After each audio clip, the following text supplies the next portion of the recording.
Welcome back to Good Day Columbia. Now this morning, as the investigation into the brutal attack on 16 Afghans allegedly at the hands of a U.S. soldier continues, post-traumatic stress disorder, known as PTSD, is being examined to possibly playing into the incident. Now, 223.4 million Americans have experienced some type of traumatic event. That's about 70% of the U.S. or 20% of the 3.13 million of those go on to develop PTSD. So Dr. Gunter is here with us, and we're going to be talking about this subject. And the reason why I actually asked if I could sit down with you today is because, and I'm not sure that our viewers know this, but I actually was diagnosed with PTSD after my involvement with 9/11. I was a flight attendant flying that day with American, actually flying home to New York, where I lived just beneath the towers.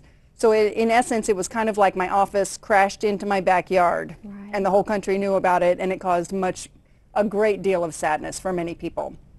So I had, this condition, didn't know it because I had never had PTSD before, so it was very confusing for me, and I had all these symptoms like spontaneous crying, and I would, very disoriented. I would come up from the subway and not really know which way to go, things like that. A lot of confusion and sadness with that. And I'll tell you, I did not go get help. I had a lot of social support around me, so I got to talk to people, and that was good. I didn't get help mainly for the reason, and I want to know from you if this is common.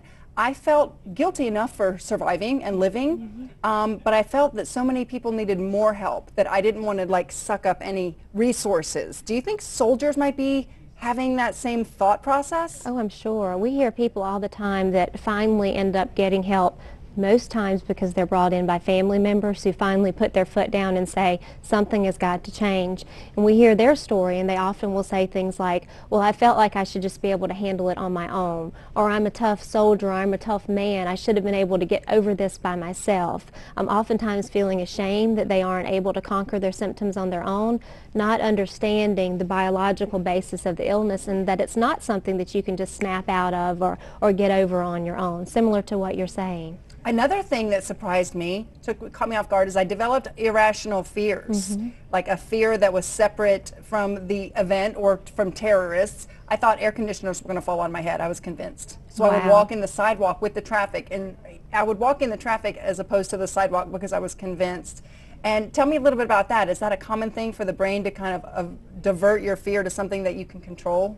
Well, lots of times one anxiety disorder can lead into other anxieties as well, and your body does what it knows to try to cope. Right. And it tries to handle the situation as best it can, and whether it is to transfer that fear to something else, or to stay in your home where you know that you're safe, or to surround yourself with things that you feel are not going to harm you, your body just does what it can to keep you protected. And and we only have a few seconds left, but I suffered, I think, from overexposure from living at ground zero. What most of these soldiers must be going through who have PTSD yet are still in a war zone. In a war zone, re-experiencing and re-experiencing, you're not able to fully deal with it and to find closure on it, and then you're shipped home into a totally different environment where you're instantly back as a father or a husband or a wife or a son, and you're in this environment that is very hard to reacclimate and adjust without appropriate treatment and support. It's the most important thing. So there we go, the most important thing, getting treatment and making sure you have support. Absolutely. And understanding that this problem does affect many Americans out there, and certainly,